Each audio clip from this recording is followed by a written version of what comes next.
Bismillahirrahmanirrahim. Assalamualaikum warahmatullahi wabarakatuh.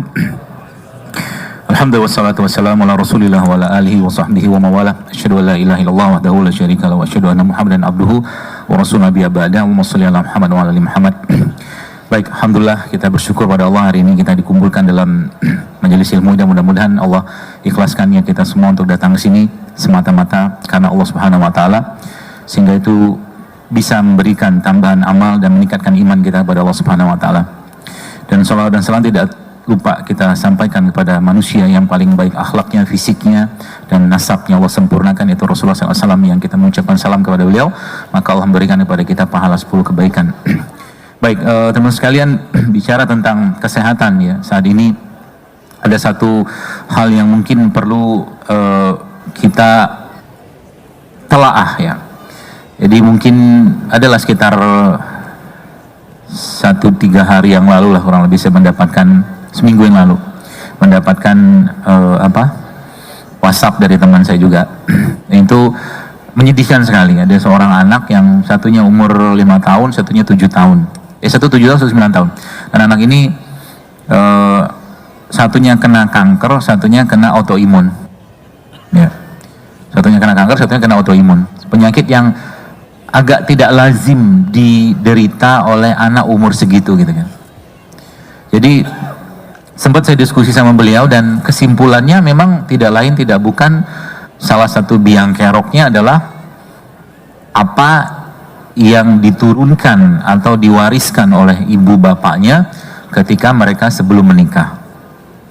Nah, ilmu inilah dikenal sebagai epigenetik ya, atau nutri epigenomik gitu kan. Jadi bagaimana nutrisi sesuatu, nutrisi yang kita makan itu akan mempengaruhi gen kita, dan itu akan diwariskan. Jadi kalau sekarang teman-teman di sini mungkin yang belum nikah ya, baik ikhwan atau akhwatnya ya, kalau Anda sekarang makannya masih suka-suka, maka Anda sedang mewariskan gen yang cacat kepada anak-anak nanti ya. Serem sebenarnya. Jadi saya sering sampaikan bahwa akan sangat berat, akan sangat bukan mustahil tapi berat sekali kalau kita bicara tentang generasi-generasi emas Islam ke depan ya. Ya sekelasnya mungkin Al-Fatih mungkin, atau mungkin Khalid bin Walid, Amr bin As, Tolha, Zubair, segala macam sahabat-sahabat yang mulia itu. Akan berat kita wujudkan itu kalau seandainya apa? Kalau seandainya yang kita konsumsi sekarang ini masih banyak masalahnya. Karena itu akan membentuk gennya kita. Dan kalau sudah bicara tentang pada ranah itu, maka otomatis ujung-ujungnya juga balik kepada keimanan. Banyak orang sekarang nggak kuat untuk melakukan amal ibadah itu sebagaimana para salafus saleh mengerjakan zaman dulu. Ya, baca Quran 1 lembar sudah ngantuk. Betul? Betul nggak? Ngaku lagi. Ya. Bagaimana seorang Utsman bin Affan radhiyallahu dalam satu rakaat witirnya bisa menghatamkan 30 juz Al-Quran. Ya, kenapa bisa kayak begitu? Karena mereka generasi yang tidak banyak makan. Kalau kita, saya baru ngomong gini aja sudah banyak kunyah. Ini kan mulut udah kelihatan, kunyah terus, nggak stop makan. Alhamdulillah saya tadi pagi belum makan, jadi aman. Saya lebih suka melaparkan diri daripada banyak makannya. Saya kadang-kadang malah bisa sampai 20 jam nggak makan, tapi minum aja. Karena ngerti konsepnya, tubuh kita itu bisa melakukan auto detox kalau kita tidak makan. Dan kalau sudah auto detox, maka yang di detox pertama kali justru adalah kolbunya kita. Ada satu quote yang sering saya sampaikan, dan saya sering sampaikan berulang, bahwa lapar adalah elemen pertama diri kita dalam kedisiplinan. Kalau kita bisa ngatur lapar, maka kita bisa ngatur yang lain. Kita bisa lebih sabar, kita bisa syukur, kita lebih bisa ngontrol amarah kita. Kalau laparnya bisa dikontrol. Jadi itu sebabnya dalam Islam kunci kesehatannya kita, dan ini disampaikan oleh Nabi SAW bahwa kunci kesehatannya itu adalah bukan fisiknya dibenerin. Ya, kunci kesehatan dalam Islam adalah benerin hatinya dulu kan. Semua penyakit fisik awal muasalnya, kalau saya punya konsep ya, terserah mungkin yang beda nggak apa-apa. Semua penyakit fisik kita bermula dari bermasalahnya hatinya kita. Semua penyakit fisik. Apa buktinya? Apa contohnya? Contohnya ya, cobalah tanya kepada orang-orang yang kena kolesterol, mungkin darah tinggi, kencing manis. Seringkah mereka berpuasa? Sering nggak kira-kira? Jarang. Kalau orang yang menerapkan pola hidup sehatnya Nabi, nggak mungkin kena penyakit degeneratif. Itu sebabnya Nabi kita SAW, Rasulullah tuh kalau kita baca dalam kitab Syama'il Muhammadiyah, Rasulullah tuh kan ketika beliau meninggal, ubannya cuma 3 loh. Uban 3 itu tanda bahwa oksidasi dalam tubuh beliau tuh minimal sekali. Karena beliau juga jarang makan, banyakan puasanya.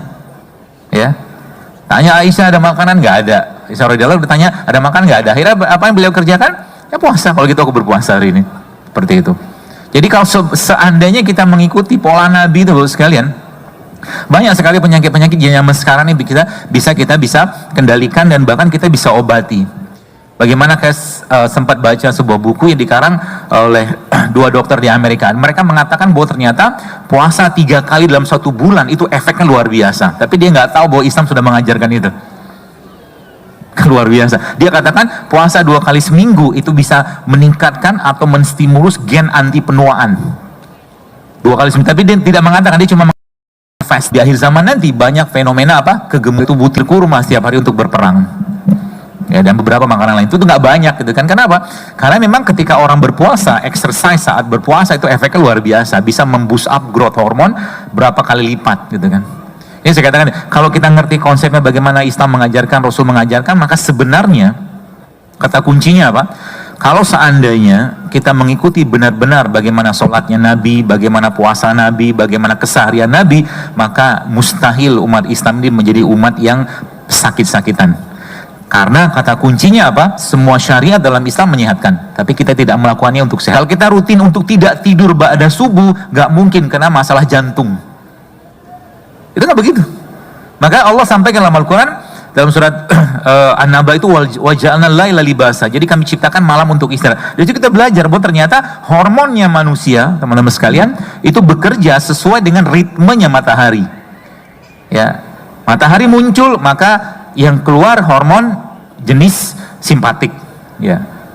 Ketika matahari tenggelam, maka di situ disuruh istirahat sama Allah.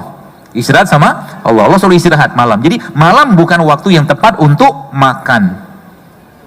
Jadi nanti kalau mau sehat, nanti malam kan, ntar lagi malam, jangan makan. Jangan makan yang berat ya. Jangan makan seperti makan siangnya kita.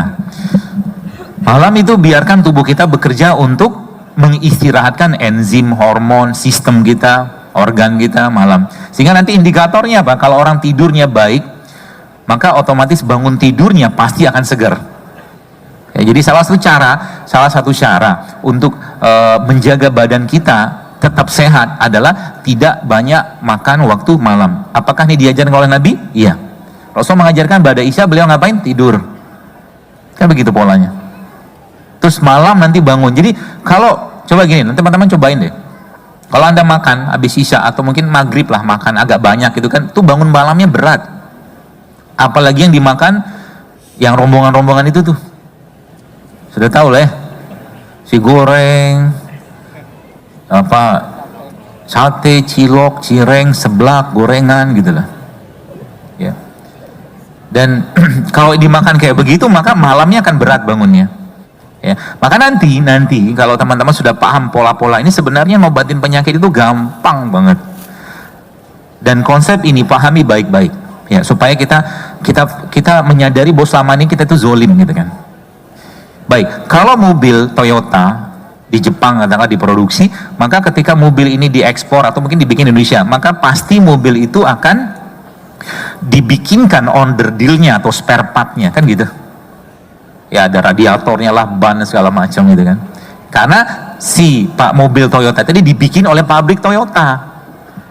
Ya, jadi pabrik Toyota itu yang bikin mobilnya dan spare partnya dibikin juga. Nah sekarang kita kembalikan ke tubuh kita. Tubuh kita siapa yang menciptakan? Allah menciptakan. Maka untuk menjalankan peran kita di situ, Bapak sekalian, sebagai khalifah dan sebagai Abdullah ketika hidup di dunia ini, Bapak sekalian, maka tidak lain tidak bukan, atau pasti Allah menciptakan juga spare partnya, tanda kutip bahasa saya itu. Spare partnya Allah siapkan, toolsnya, which is itu softwarenya dan hardwarenya Allah juga siapkan, bahasa saya aja. Ya, bagaimana softwarenya, bagaimana hardwarenya? Hardwarenya banyak. Ya, yang hashtag saya sebut tuh yang produk ciptaan Allah itu kan, yang Allah ciptakan. Jadi kalau misalkan Anda pengen dapat vitamin C mungkin, dari jeruk. Ya jangan makan atau jangan minum atau mendapatkan terus-menerus jus jeruk dalam kemasan. Kalau Anda pengen dapat vitamin C-nya, makan jeruknya. Gitu loh. Jadi kalau kita pengen katakanlah dapatkan antioksidan misalkan dari anggur misalkan, ya jangan makan jus anggur yang dalam kemasan itu. Kenapa? Karena itu bikinan pabrik. Jadi makan anggurnya gitu kan. Dan kalau sudah bicara pada produk ciptaan Allah, maka semuanya pasti bermanfaat. Contoh mungkin saya pernah share semangka. Semangka itu dari mulai kulit hijaunya sampai kulit putihnya sampai kulit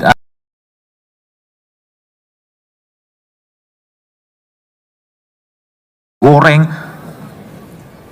Anda tahu bahasa breakfast kan, dalam bahasa Inggris itu kan breakfast. Breakfast yang di break. Ya kan? Malam itu kan kita puasa kan? Malam itu kan puasa. Ketika kita tidur itu kan kita puasa. Kita nggak makan kecuali ada yang canggih lagi tidur makan gitu kan, nggak ada juga kan. Malam kita puasa terus Nabi mengajarkan apa? Nabi mengatakan ketika pagi hari maka makanlah kurma. Ada mengatakan hadis itu kan makan kurma ajwa 7 butir terhindar daripada sin. Jadi kata kunci saya mencoba menelaah dengan pemahaman saya. Artinya pagi-pagi itu tidak cocok kita makan makanan-makanan yang minus miskin enzim. Lebih baik Anda pagi-pagi tidak usah makan, minum aja cukup. Karena memang secara sainsnya bahwa pagi itu hormon lapar kita lagi rendah-rendahnya. Jadi pagi itu tidak waktu, jadi antara jam 6 atau jam 7 sampai jam 8 tuh bukan waktu yang tepat untuk banyak makan. Sehingga nanti apa? Fasenya pagi kita itu adalah fase pengeluaran. Makanya kita buang hajat kalau pagi-pagi kan. Dan memang saat itu hormon kita lagi rendah. Hormon laparnya. Makan di saat hormon lapar atau ghrelin hormon itu lagi rendah bukan waktu yang tepat untuk makan. Kapan makannya? Siang, sebelum siang. Nah sekarang saya tanya, kita belajar bagaimana Rasul mengajarkan itu semua. Saya tanya, kenapa banyak orang yang makan nasi, ada gulanya, ada rendangnya, ada sambalnya, nasi apa itu? Pokoknya itulah nama nasinya. Nanti kalau saya disebut nasi apa, saya bilang anti pula. Memang sekarang kan agak-agak sensitif orang. Nasi itulah pokoknya ya. Habis makan itu biasanya ngantuk nggak? Ngantuk kan? Saya tanya kenapa? Kekenyangan? Enggak, bukan kekenyangan. Makan sedikit aja biasanya ngantuk. Coba Anda makan itu, nasi itulah tadi itu, atau nasi apapun yang pokoknya nasinya banyak, ada santannya, apa gitu-gitulah. Terus di samping itu Anda coba trialnya makan rujak. Habis makan rujak ngantuk nggak? Rujaknya nggak pedas ya, rujak biasa aja. Kenapa nggak ngantuk? Ya, karena rujaknya masih ada enzim. Maka Islam mengajarkan makan buah itu sebelum makan. Al-Quran mengajarkan surah Al-Waqiah seperti itu. Gitu. Kita makan buah itu sebelum makan. Dan pagi-pagi kan waktu ya. Jadi ketika ngantuk, maka tubuh minta istirahat. Ketika ngantuk, tubuh minta istirahat untuk renewing, refreshing lagi enzim. Maka siang jam 12 atau antara jam 12, 1, 2, 3, 4 antara jam 12 sampai jam 4 itu waktu tertingginya hormon lapar kita. Ini yang saya lagi share di IG tapi belum selesai, yang fase 2 yang ditunggu komennya itu yang belum selesai. Ya ini saya cerita sekarang nih. Jadi fase 2 itu adalah fase kita makan. Jadi maka menu Mediterranean biasanya mereka makannya itu sekali sehari dan siang biasanya. Kenapa? Karena saat itu hormon lapar kita lagi tinggi-tingginya. Supaya tubuh kita siap menerima makanan, maka Rasulullah SAW mengajarkan kepada kita ngapain dulu? Tidur. Ya kan? Qailullah kan? Tidur untuk apa fungsinya? Istirahat. Istirahat apa? Enzim diistirahatkan, hormon diistirahatkan, organ kita supaya siap menerima makanan. Gitu loh. Ketika makan, apa yang dimakan pertama kali? Buah dulu, kan gitu. Jadi nanti kalau udah ngerti polanya, benerin isi piring itu bisa, kita benerin isi piring yang kita teman sekalian itu bisa banyak sekali efek ke badan kita, benerin isi piring. Ya, dan ini jadi ketika muncul keluhan dalam badan kita, jangan dihilangkan keluhan tadi. Keluhan tadi muncul gara-gara apa? Gara-gara kita nggak perhatian dengan badan.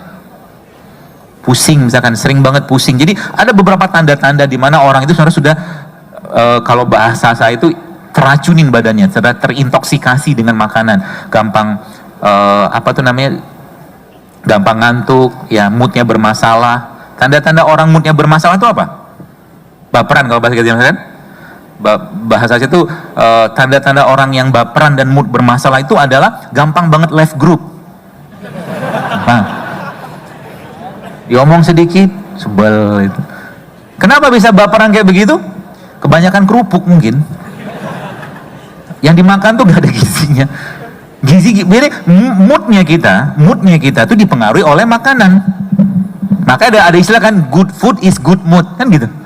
Moodnya dapat dari mana? Dari prebiotik, dari probiotik, kemudian dari enzim. Ya, pagi-pagi. Nah, besok ini kan hari apa nih? Hari Sabtu ya. Ahad. Nanti besok Anda sarapannya diubah. Mau? Sudah saatnya Anda mengucapkan selamat tinggal kepada abang bubur ayam. Sudah 20 menit terakhir. Pagi besok sarapannya sandwich. Keren. Sandwichnya tapi ala-ala saya. Jadi teman-teman beli tempe.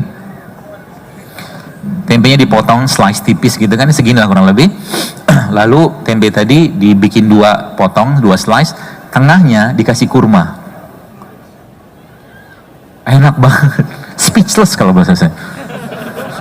Bahasa kerennya speechless. Jadi itu sandwich. Kenapa tempe? Karena tempe probiotik. Kurma prebiotik. Prebiotik ketemu probiotik, ajib, luar biasa manfaatnya. Dan tidak perlu banyak-banyak makan. Pagi-pagi itu saya katakan nggak perlu banyak-banyak makan. Cukup itu aja udah cukup sebenarnya. Kita nunggu siang nanti baru makan. Nanti akhirnya apa? Ketika misalkan kebutuhan kalori kita satu hari sekitar 2000 sampai 2200 kilokalori ya, manusia dewasa normal. Kita kurangi. Jadi makan itu Nabi mengajarkan apa? Nabi mengajarkan sepertiga makan, sepertiga minum, sepertiga udara. Maka makan jangan sampai kenyang. Itu. Mulai sekarang makan itu buat apa? Untuk memenuhi kebutuhan nutrisi, bukan kenyang. Bisa jadi makannya sekali tapi berkualitas, cukup. Contoh Anda sehari misalkan 2200 kebutuhan kalori sehari kurang lebih lah ya.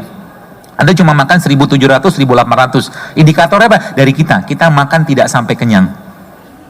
Maka apa yang terjadi? Tubuh kita kan akan kelaparan. Ketika dia kelaparan, maka tubuh akan mendetoks. Proses detoksifikasi dalam tubuh manusia hanya bisa terjadi kalau kita lapar atau puasa. Hanya bisa itu. Apa yang terjadi nanti lama-lama kalau belum waktunya ubanan, ubannya akan bisa kembali putih. Hitam. Ngecek masih connect gak? Ya. Jadi kalau sudah biasa untuk makan makanan yang tinggi antioksidannya, nanti lama-lama yang belum saatnya beruban, dia akan kembali hitam. Bisa. Ini saya cerita sedikit, ada salah satu pasien jamaah saya juga, dia perempuan umur 43 tahun, dia kena autoimun, 43 tahun wanita, dan 43 tahun dia sudah menopause, harusnya kan belum. 43 tahun. Kemudian sempat ketemu dan konsul lah sama saya waktu itu, dan Masya Allah ada saya coba kasih saran ini itu segala macam, itu dia sudah 5 tahun gak mens loh. Subhanallah, kuasa Allah, akhirnya dalam 3 bulan dia perbaiki, isi piringnya diperbaiki, dia ada minumlah beberapa herbal sederhana sebenarnya ya. Subhanallah 3 bulan dia bisa mens kembali. Kan bisa balik, tubuh kita tuh bisa balik ya. Bisa balik, reverse lagi kalau seandainya apa?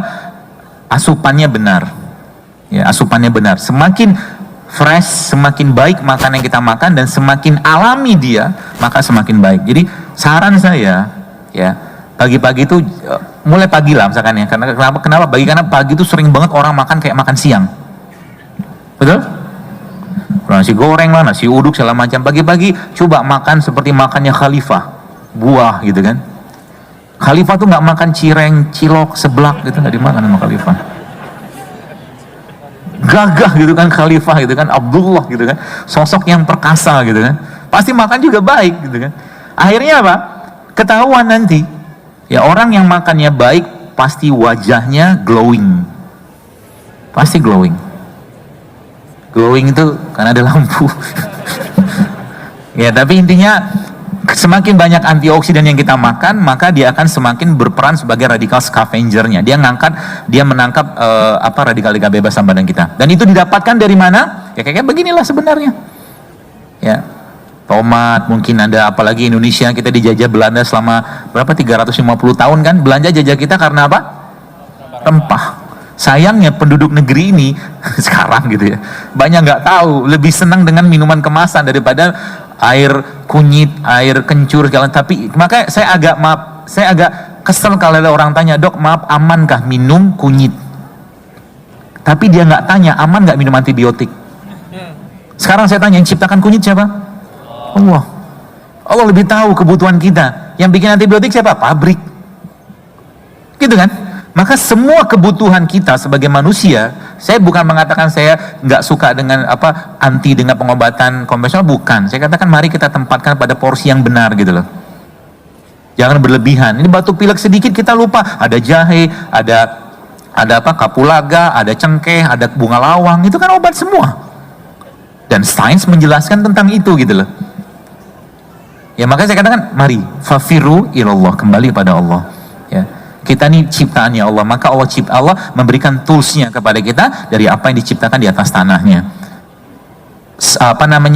Softwarenya apa? Softwarenya puasa, sholat, sodako, kan itu softwarenya.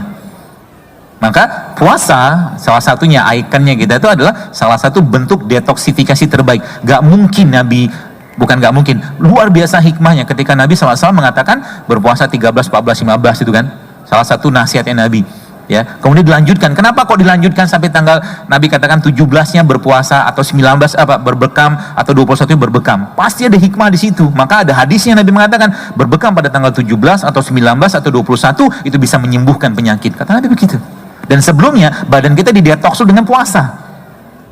Gitu loh. Ya. Jadi teman-teman sekalian, Islam ini agama yang sempurna dan paripurna. Jadi kalau ada orang mengatakan penyakit ini nggak bisa sembuh, mari kita tanya sama yang bikin kita, yang ciptakan kita, dan minta sama Allah, ya Allah sembuhkan penyakitku ini dengan semudah-mudahnya. Nanti Allah kasih petunjuk, tiba-tiba minum daun ini sembuh, kuasa Allah. Caranya gimana?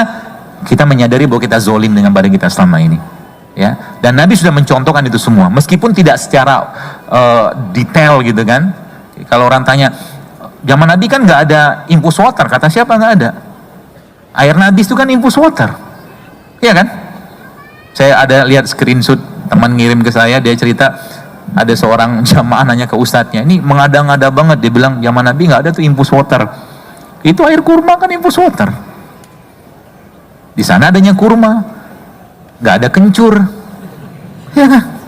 Allah menciptakan tumbuhan-tumbuhan tadi, setiap tempat tuh beda. Tapi niatnya apa? Niatnya kita ingin mencontoh sehatnya Nabi. Itu aja sebenarnya. Ya, bagaimana sosok Nabi yang paripurna sehatnya, ya. Nah, sekarang kita pengen contoh itu dengan cara apa? Ya kalau nggak ada kurma pakai apa yang ada. Tapi niat utamanya adalah bagaimana kesehatan yang kita dapatkan itu bisa mendekatkan kita kepada Allah dan semakin banyak ibadah yang kita lakukan. Masa depan kesehatan kita teman sekalian saat ini ditentukan oleh apa yang kita makan, salah satunya sih. Jadi kalau Anda nanti mau bersiap menikah mungkin atau mau cerita tentang bagaimana kira-kira kehidupan kesehatan kita atau Anda mungkin 5-10 tahun ke depan, lihat apa isi piringnya. Ya, lihat apa isi piringnya. Tiap hari misalkan kalori berlebihan, minyak berlebihan, gula berlebihan, semua tepung dimakan tiap hari. Ya boro-boro mau sehat kayak begitu. Nggak serius kalau saya bilang. Healthy atau Islamic healthy lifestyle kayak begini bukan tren, tapi ini bagian dari ketaatan kita. Kalau kita menjadikan ini sebagai niatan kepada Allah untuk bisa beribadah lebih baik, maka itu dapat pahala. Sekarang makannya misalkan ya, makan isi piringnya ya begitu-gitu terus gitu kan. Daftar haji yang sekarang haji 10-15 tahun, ketika hajinya sudah sampai jatahnya dia ternyata gagal ginjal. Coba, banyak case kayak begitu, banyak sekali. Gara-gara mau disesalin nggak bisa, akhirnya sama pas ya dapat sih niat haji tapi kan nyesek banget gitu loh. Gara-gara sesuatu yang kita bisa kontrol. Hidup sehat itu kayak gini loh. Kalau teman-teman sekalian, Bapak Ibu sekalian punya mobil mewah, mobil bagus, tidak mungkin kita isi dengan premium kan gitu. Pasti kita isi dengan Pertamax yang 98 lah gitu kalau Indonesia gitu kan. Sayangnya kita baru saja saya ngomong almond, walnut, pistasium langsung ngomong mahal. Ada banyak atau orang lupa bahwa sedekah itu yang tidak kalah pentingnya adalah sedekah buat diri kita sendiri. Maka ketika kita hidup sehat sebenarnya kita sedang bersedekah yang terbaik untuk badan kita. Upayakan, ya, minta sama Allah, ya Allah murahkan almond untukku sehingga aku bisa bersedekah almond, bukan lagi minum almond, sedekah almond. Kan bisa gitu kan? Mudah kalau Allah mau. Ya kalau kita juga berdoa kepada Allah seperti itu, ya. Jadi ketika kita betul-betul mengikuti pola-pola yang Nabi ini teman sekalian, maka sebenarnya akan banyak hal-hal yang kita bisa cegah.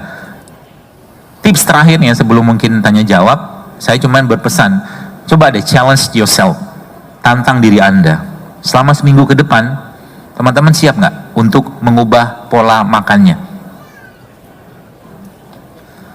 Langsung terduduk dan terdiam gitu.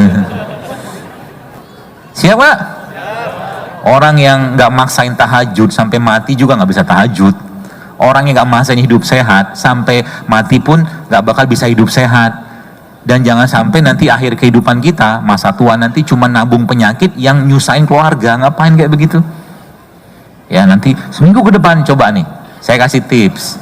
Kalau mau nggak? Allah saksinya ya. Dalam rangka apa? Dalam rangka bisa beribadah lebih baik, kan gitu.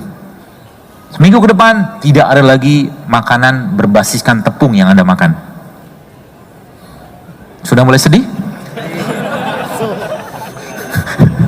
Semua jenis tepung-tepungan seminggu aja nggak usah makan.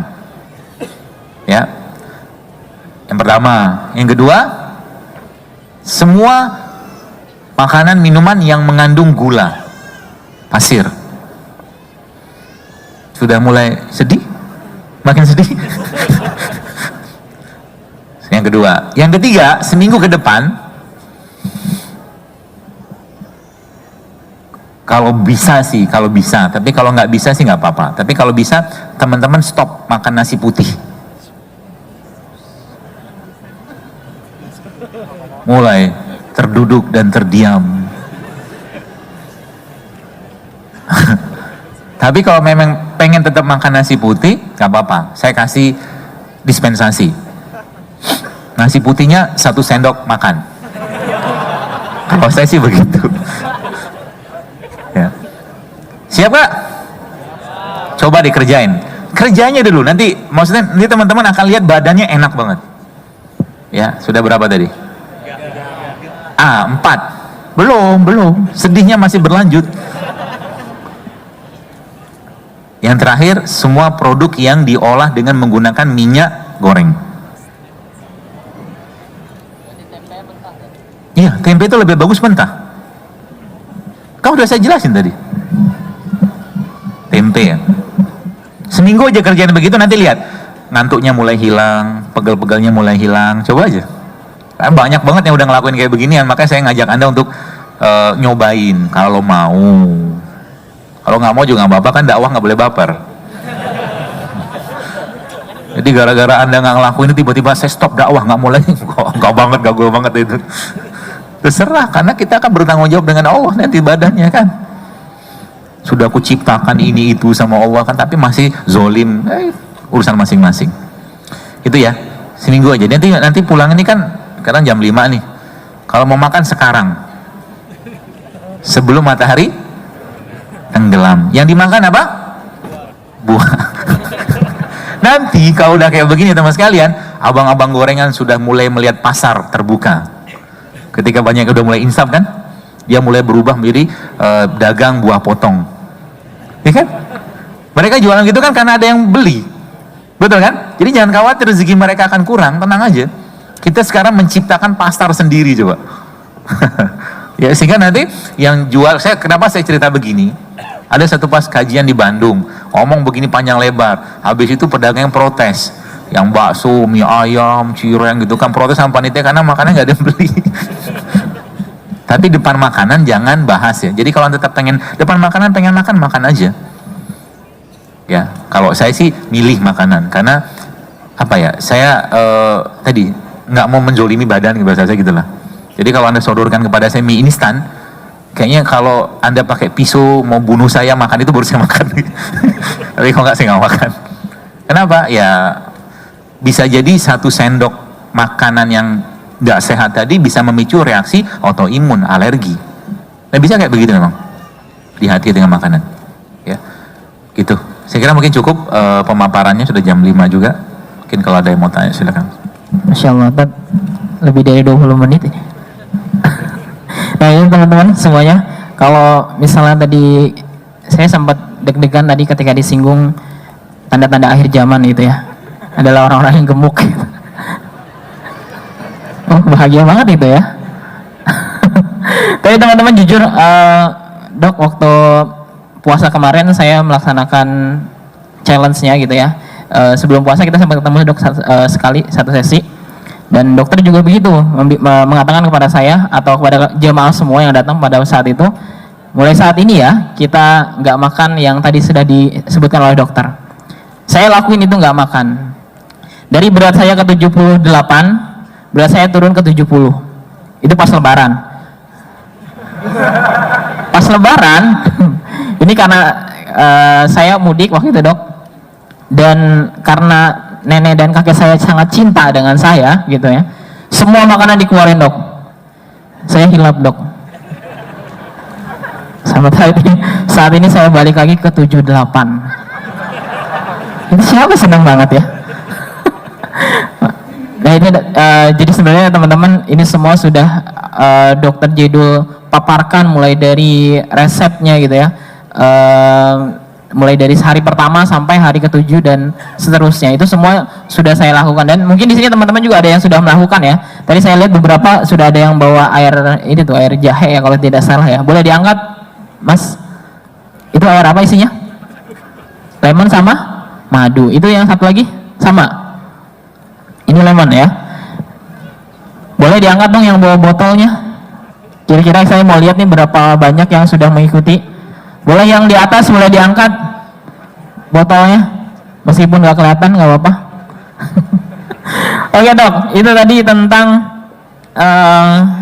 pemaparan dari JSR gitu. Kalau boleh kita tanya nih ya, Dok ya, saya jujur baru follow dokter itu setahun belakangan ini. Kalau boleh tahu awal dokter mulai dengan JSR ini dari kapan, dan apa yang membuat dokter ini ingin memulai JSR ini dikenalkan kepada halayak luar gitu.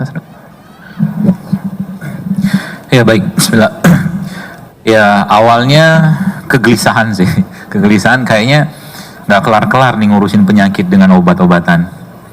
Artinya pasien makin bertambah, obat semakin banyak, dan sekarang malah banyak antibiotik sudah resisten gitu kan. Kemudian kayak bahasa saya itu kayak nabur garam di laut gitu. Terus pertanyaan itu, apakah Islam tidak punya konsep? Jadi Islam itu kan politik, Islam punya konsepnya, ekonomi punya, sosial semua, masa kesehatan nggak diatur sih gitu loh.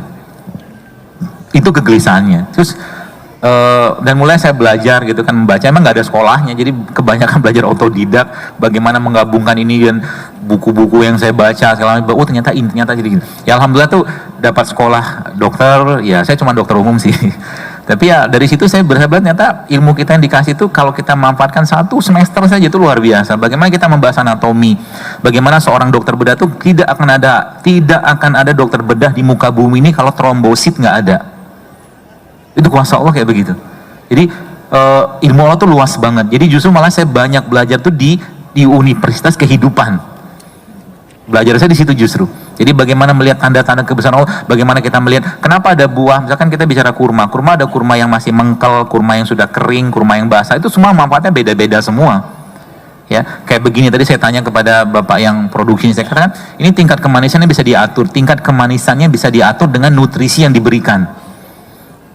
Itu kan dari ujung-ujungnya, dan itu ujung-ujungnya nutrisi yang diberikan kepada buah ini. Bahkan beliau tadi mengatakan bahwa kalau sampai tingkat kemanisan 14 udah rasanya itu kayak stroberi. Itu dari nutrisi gitu kan. Nutrisi dari mana? Dari tanah. Maka kita belajar dari tanah. Bagaimana Allah menjelaskan dalam surah Al-Mu'minun, walaqad khalaqnal insana min sulalatin min tin, kata Allah. Dan kami ciptakan manusia dari tanah. Maka komposisi mineralnya badan kita itu exactly mirip banget dengan komposisi mineral yang ada di tanah. Artinya apa? Kalau mau sehat kembali ke tanah. Kita dari tanah dan kembali pada tanah. Maka saya kadang-kadang ya bersyukur banget, maksudnya banyak orang yang bisa mendapatkan manfaat dari apa yang saya sampaikan ini, dan itu semua tidak lain menjadikan mereka makin kagum dengan Allah. Saya juga nggak butuh dikagumi gitu kan. Apa yang saya mau kejar adalah bagaimana kita menyadari bahwa kita itu adalah miliknya Allah, ciptaannya Allah, dan kesehatan yang kita akan dapatkan dari hal sederhana. Apa sih yang saya coba teman-teman lihat, apa sih yang saya sampaikan? Cuman kunyit, jahe, jeruk lemon, itu gitu-gitu doang sebenarnya. Tapi ketika kita semua mengikhlaskan diri kita untuk menjadikan itu sebagian dari ketaatan, maka efeknya banyak banget. Itu kegelisahan awalnya. Akhirnya saya menulis buku saya yang pertama itu judulnya Jurusnya Rasulullah, dan jangan tanya buku itu ada apa tidak sekarang. Habis semua. Karena lagi nggak diproduksi sih. Lagi mau direvisi, tapi kayak anak bikin skripsi gitu loh. Lama gitu loh. Mager Ustaz ya? Ya gitu. Oke. Jadi itu awalnya, dan akhirnya saya mencoba, dan cara paling baik untuk menyampaikan ini kepada umat ya dari masjid ke masjid. Nah, kalau Anda tanya sama saya sekarang, saya praktek, saya nggak praktek. Prakteknya di mana? Di masjid. Jadi kalau pasang hijian, kalau misalkan ada pertanyaan dan sempat ketemu ya saya jawab. Kenapa? Saya mikirnya sekarang dengan misalkan saya praktek satu orang, saya harus habiskan setengah jam satu orang. Ya, saya dulu belajar bekam, saya belajar macam-macam. Alhamdulillah kasih kesempatan belajar. Satu orang 1 jam, setengah jam. Tapi ketika sekarang saya menulis ya dengan ribuan like, kan efeknya banyak banget. Kita butuh yang massal. Jadi konsep kesehatan yang ada dalam benak saya sekarang, dia harus gratis. Kalau nggak gratis, dia harus murah dan mudah didapatkan. Dan itu sudah Allah hamparkan di atas bumi ini. Sanurihim ayatina fil afaq wa fi anfusihim hatta yatabayyana lahum annahu haq. Kami akan perlihatkan tanda-tanda kebesaran kami segenap penjuru. Kenapa kunyit warnanya kuning, kenapa kencur warnanya putih, kenapa anggur warna, dan lihat anggur tuh susunannya kayak apa. Jadi semakin kita melihat tanda-tanda kebesaran Allah, semakin kita kagum gitu kan, bahwa Allah tuh sayang banget dengan kita. Dan Allah tidak pernah meninggalkan kita untuk hidup di muka bumi ini, untuk menjalankan sebagai khalifah dan Abdullah tanpa memberikan itunya, perangkatnya. Maka ada tomat ada likopennya, anti kankernya. Ketika mau dapat likopennya dari mana? Belajar. Ternyata likopen pada tomat itu bisa keluar kalau seandainya dikukus. Jadi makan tomat itu untuk dapatkan optimal likopen atau anti kankernya, ya dikukus dulu tomatnya, di steam, gitu loh. Bagaimana brokoli gitu kan, brokoli itu punya satu bahan namanya sulforafan. Sulforafan itu kalau kita makan, dia seperti mesin bulldozer pembersih. Jadi setiap tumbuhan yang Allah ciptakan di situ ada kebesarannya Allah, teman sekalian. Ya, saya sempat kagum, ada seorang ibu-ibu di Gorontalo, dia menulis ulang 3.000 postingan saya di IG itu. Kesimpulan dia apa? Kesimpulan dia ujung-ujungnya Allah Maha Kuasa, dia bilang. Allah Maha Besar, Allah begitu sayang dengan kita, segala macam. Itu yang saya pengen sebenarnya. Ya, seperti itu. Baik Ustaz. Nah, teman-teman ya, ini ada sebuah kisah nyata gitu. Kisah nyata dari teman saya. Saya memberitahu bahwa semangka itu bisa dimakan, benar tadi kata dokter gitu ya. Semangka itu bisa dimakan sama kulit-kulitnya. Nah, dia lakukan, teman-teman. Copotlah giginya gitu. Ternyata dia tidak benar-benar mendengarkan apa yang saya jelaskan gitu ya. Semua dia makan ternyata tanpa dipotong dulu gitu ya, kecil-kecil gitu maksud saya. Jadi makan semua dan akhirnya giginya copot. Saya domelin katanya. Gimana sih ngasih taunya nggak benar gitu, nggak jelas. Seharusnya kita juga bisa berpikir bahwa nggak mungkin dong kita makan semangka dan kulit-kulitnya sekaligus gitu ya. Saya juga nggak ngebayang ini dia makannya gimana gitu sampai si semangka ini bisa mentanggalkan giginya itu. Makanya jadi buat teman-teman semua, tolong diperhatikan gitu ya, semua resep dan semua yang sudah Dr. Jadul Akbar kerjakan atau sudah berikan kepada kita di Instagramnya pun sudah banyak yang merangkum ulang ya dok ya. Itu ada teman saya namanya Tuti Alawiyah atau Awi gitu ya. Itu dia membuat PDF-nya kalau tidak salah dok ya. Membuat PDF-nya. Dan itu semua yang sudah Dr. Jadul Akbar jelaskan, mulai dari resep dan juga hal-hal yang berguna gitu, mulai dari cara ngilangin nyamuk di rumah, itu ada semua. Nah itu sudah sangat mudah sekali teman-teman. Makanya dibaca ulang ya, jangan langsung dimasukkan atau dimakan gitu. Hati-hati gitu ya. Takut-takut nanti ada kejadian-kejadian seperti itu lagi yang enggak menyenangkan seperti itu. Ya dok, ini ada beberapa pertanyaan dari teman-teman yang sudah diberikan kepada kita. Yang pertama, Bismillahirrahmanirrahim. Assalamualaikum. Ustadz, semoga senantiasa diberikan keistiqomahan untuk menjalankan pola hidup sehat sehingga optimal dalam beribadah. Amin. Izinkan bertanya, apakah hikmah dibalik tidak boleh meniup makanan atau minuman yang panas? Yang kedua, apakah ada ketentuan yang lebih dahulu dimakan antara buah dengan makan apa nih? Berat atau nasi gitu? Kalau secara penelitian saya belum baca, tapi pernah ada ulasan. Jadi ketika makanan-makanan yang sedang panas itu ditiup, akan terjadi perubahan reaksi gas. Jadi yang ketika tiupnya kita muncul CO2 kan. CO2 ketika dari uapnya itu ketemu dengan oksigen atau apa gitu, terus nanti bisa berubah menjadi masuk menjadi bagian dari makanan tadi gitu loh. Dan itu tidak baik untuk kesehatan. Jadi makanya makan yang baik itu memang tidak boleh dalam kondisi panas. Itu yang pertama dari sisi perubahan struktur gasnya. Nanti teman-teman coba lihat sendiri, tapi kurang lebih seperti itulah.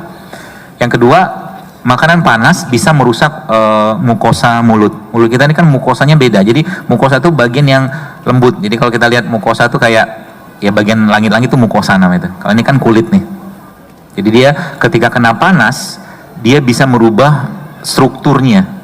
Jadi makan panas itu kalau orang sering-sering banget makan panas ya bisa memicu kanker. Ya seperti itu. Dan yang agak sedikit menyedihkan justru malah, bukan sedikit, yang lebih banyak menyedihkan justru malah ketika teman-teman, jadi kalau Anda tetap pengen makan bakso sih ya, masih suka bakso kan? Kalau saya sudah mulai mikir makan bakso, kecuali baksonya sehat sih ya. Pernah mikir nggak ketika kuah yang panas itu dimasukkan ke dalam plastik? Serem loh itu, panas ketemu plastik, meskipun plastiknya food grade ya, tapi kalau saya mikir kalau tetap pengen makan bakso mendingan bawa rantang dari rumah ya. Termasuk juga botol-botol itu ya, cobalah mengurangi untuk tidak banyak menggunakan botol-botol kayak begini. Botol begini tetap ketika kena sinar matahari ada airnya akan banyak masalah buat kesehatan ya. Ya banyak sih yang mau kita ubah kalau kita mau ubah. Ya, jadi itu tadi hikmahnya sih ya. Jadi dia bisa mempengaruhi atau menambahkan zat yang tidak penting dalam makanan tadi. Kemudian tadi yang kedua, apakah ada ketentuan yang lebih dahulu dimakan antara tadi buah? Kan sudah kan buah kan, buah dulu, makan buah dulu, dan kunyah perlahan. Salah satu tips untuk kita bisa menghindari sakit mah adalah mengunyah dengan perlahan. Ya, kunyahlah makan dengan perlahan. Itu cara efektif untuk mengurangi keluhan-keluhan pencernaan. Gitu. Dari buah ke makanan utama 15 menit lah ya. Kalau kita makan perlahan kan 15 menitan itu udah cukup tuh, misalnya. Jadi habis makan buah itu, makan udah masuk, enzim sudah masuk, baru kita makan. Baru kita makan biasa ya. Dan makan biasa sebaiknya saran saya ya kalau Anda memang, jadi tiap orang kebutuhan gitu. Saya menyarankan mengurangi nasi putih itu sebenarnya tidak semua juga orang bisa ngerjakan. Tapi kalau udah kurus banget kita terbutuh karbohidrat, tapi bukan dari nasi putih. Beras merah bisa, atau beras hitam bisa, atau kentang seperti itu. Ya, tetap butuh karbo. Dan saya bukan vegetarian karena Rasulullah makan daging. Rasulullah makan daging, dan saya bukan vegetarian. Oke, pada intinya jaraknya 15 menit ya, Teh? Iya, 15 sampai 30 menit. 15 sampai 30 menit baru kita makan besar. Dan yang paling baik minum itu sebaiknya sebelum makan. Saran saya sih. Bagus. Jadi udah minum dulu kan, habis itu makan buah, nggak sempet lagi makan. Oke, iya. Seret ya. Udah kenyang sama buah sama sayur gitu. Oke, baik. Oke, selanjutnya ini pertanyaan yang cukup miris nih, Dok nih. Gimana langkah memulai hidup sehat ala Rasulullah ketika kita minim budget? Mahasiswa mungkin yang nanya ya? Bisa jadi nih, mahasiswa terus anak kos. Paling gampang, puasa aja terus. Betul nggak? Nanti waktu bukanya, kalau bahasa saya itu jadi PPT, pasukan pemburu takjil. Cari masjid yang menyediakan puasa, cari kurmanya, selesai. Justru malah kalau Anda lagi low budget, Islam itu sangat low budget dalam urusan kesehatan. Bener loh. Sekarang gini, oke, kalau Anda mengatakan low budget itu berapa kos yang dibutuhkan untuk hidup saya satu hari? Saya katakan 10.000 cukup, 5.000 cukup. Anda pergi ke pasar, beli bumbu dapur, 5.000 cukup nggak Bu? Cukup, lengkuas dapat, serai dapat, kunyit dapat, jahe dapat, goceng loh. Bikin minuman kan cukup kan? Makan nanti gimana? Ya makan kurangilah, mulai membiasakan makan kayak rebusan, kukus kan di daerah Jawa kan murah kayak gitu tuh. Jadi justru malah Islam tuh sangat low budget dalam urusan makanan. Yang bikin high budget itu apa? Karena selera. Temennya tiba-tiba ngajak makan apa gitu kan, restoran-restoran, ya habis duit gitu loh. Lagi mahasiswa tuh prihatin lah, ya. Jadi jangan waktu mahasiswa tuh malah gemuk, itu nggak benar itu. Karena sekarang banyak ya begitu. Gemuknya gara-gara apa? Gara-gara banyak makan yang berkualitas? Enggak, karena justru malah gemuknya kebanyakan makan kalori. Mie apalagi. Hati-hati banget teman-teman sekalian, saya sarankan sih ya, mie instan itu sebaiknya menjadi pilihan terakhir banget Anda makan. Kalau saran saya, karena dulu saya zaman mahasiswa sering masak. Ya, sering masak, bikin sup, datang pergi ke pasar, beli sup, ya sup sayur gitu kan 10.000 cukup kok. Ya makan supnya kan cukup ya. Jadi justru malah Islam sangat low budget dalam urusan makanan. Apalagi ditambah dengan puasa. Makin pinter nanti. Gak sering makan, justru malah sering puasa. Gitu. Uangnya buat apa? Persiapan nikah.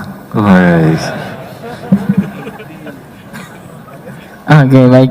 Itu tadi semuanya sudah dijawab. Ini mohon maaf pertanyaannya tidak bisa dijawab satu persatu, karena kalau misalnya ini harus dijawab satu persatu, mungkin sampai acara ini selesai besok pun belum selesai gitu ya. Jadi mohon kesediaannya gitu teman-teman semua. Baik, dokter, terima kasih atas sharing-sharingnya dan juga hal-hal yang sangat luar biasa yang pada hari ini kita dapatkan. Untuk jamaah semuanya mohon perhatiannya, untuk yang keluar area diharapkan untuk yang ahwat terlebih dahulu, oke? Jadi ini karena pintunya terbatas, jadi untuk yang ahwat terlebih dahulu yang bisa keluar. Baik, itu saja, kurang lebihnya kami mohon maaf. Assalamualaikum warahmatullahi wabarakatuh.